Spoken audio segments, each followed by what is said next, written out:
Selamat Wayahku teman-teman dunia sejarah dan misteri Indonesia. Kali ini saya akan menceritakan cerita seram berepisode. Terima kasih sudah menonton video ini. Jangan lupa like dan subscribe channel kami agar kami semangat dalam membuat video-video selanjutnya. Dan jangan lupa nyalakan loncengnya agar tidak ketinggalan episode selanjutnya. Semoga yang subscribe diberi kesehatan dan diberi rezeki yang melimpah.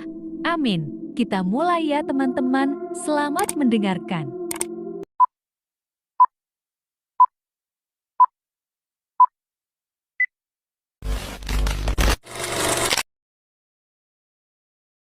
Episode 1. Bayangan di atas langit Cipangisikan.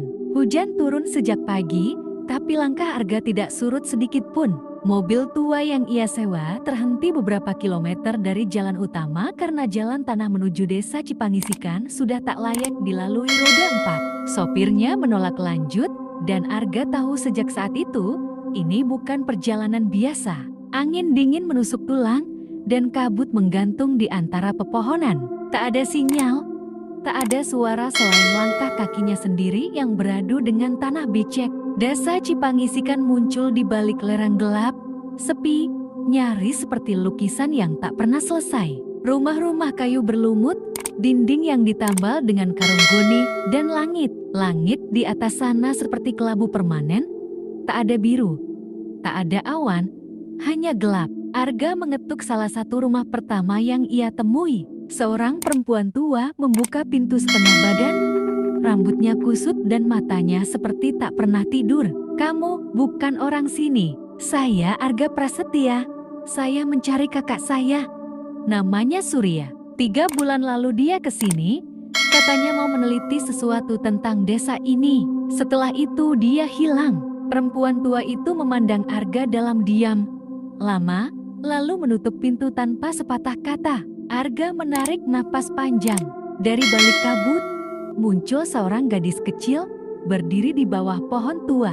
Ia mengenakan baju lusuh dan menatap Arga dengan pandangan yang aneh. Matanya besar dan ada semacam luka di bawah dagunya. "Hei, kamu tahu Surya?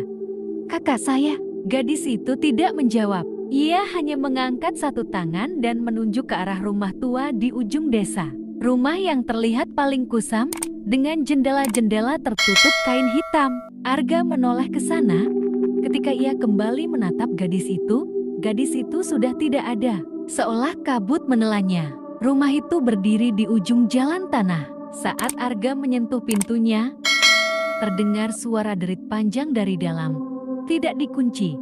Ia mendorong perlahan. Interiornya berdebu, tapi ada tanda-tanda aktivitas.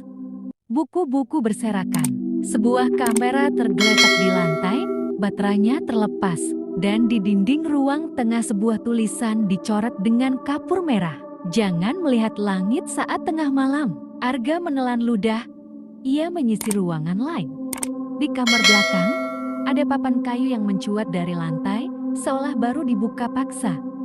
Dari bawahnya keluar bau tanah dan sesuatu yang membusuk. Lalu terdengar suara pelan, lirih, bukan dari luar, tapi dari dalam rumah Arga.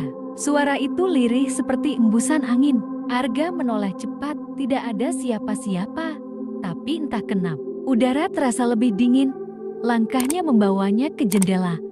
Ia membuka sedikit kain yang menutupinya dan menatap langit. Dan di sana, untuk sepersekian detik, ia melihat sesuatu melayang jauh di langit kelabu. Bukan burung, bukan pesawat, bukan kabut, tapi bayangan yang berwajah manusia. Episode 2. Orang-orang yang tak tidur. Arga duduk di lantai rumah tua itu, menatap kamera milik kakaknya yang rusak. Ia mencoba menyalakan kembali, tapi layar hanya bergetar sejenak lalu mati total. Di luar, kabut semakin pekat meski hari masih sore.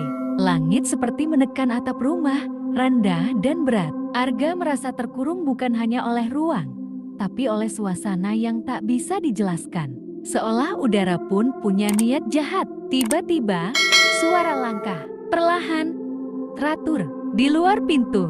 Tok, tok, tok. Arga menahan napas. Ia mendekat perlahan. Tangan gemetar meraih gagang pintu. Saat dibuka tidak ada siapa-siapa. Namun di ambang pintu berdiri piring tanah liat. Di atasnya ada segenggam rambut manusia, basah dan masih meneteskan air. Ia melangkah mundur. Dan saat itu, suara datang dari belakang. "Jangan buka pintu malam-malam."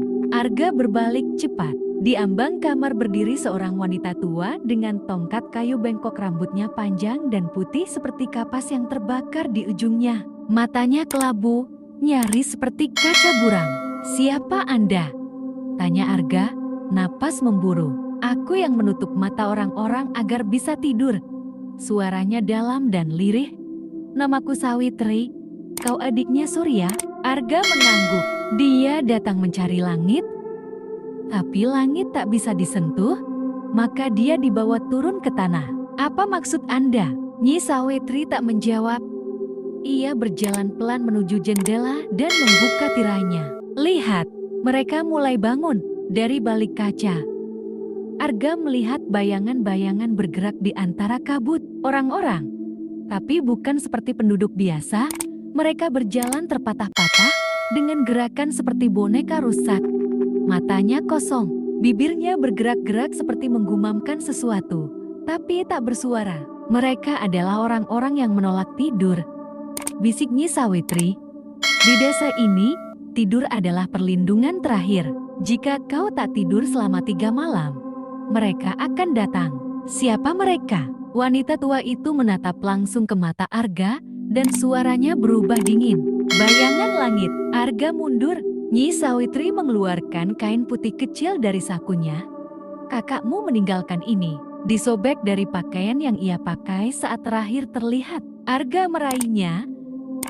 Di ujung kain itu, ada noda merah. Bukan darah tapi lumpur, berbau tanah dan sesuatu yang sangat tua. "Apa yang terjadi pada Surya?" tanya Arga. Sawitri tidak menjawab langsung, ia hanya berbisik. "Malam ketiga besok, jika kau ingin tetap hidup, temukan Galuh sebelum malam itu." Di kejauhan, lonceng tua berdentang. Deng, deng, ding, satu persatu. Cahaya dari rumah penduduk mulai padam. Tapi jendela mereka tetap terbuka. Mata-mata kosong mengintip dari celah gelap. Dan Arga tahu, malam ini tidak ada yang benar-benar tidur di Cipangisikan.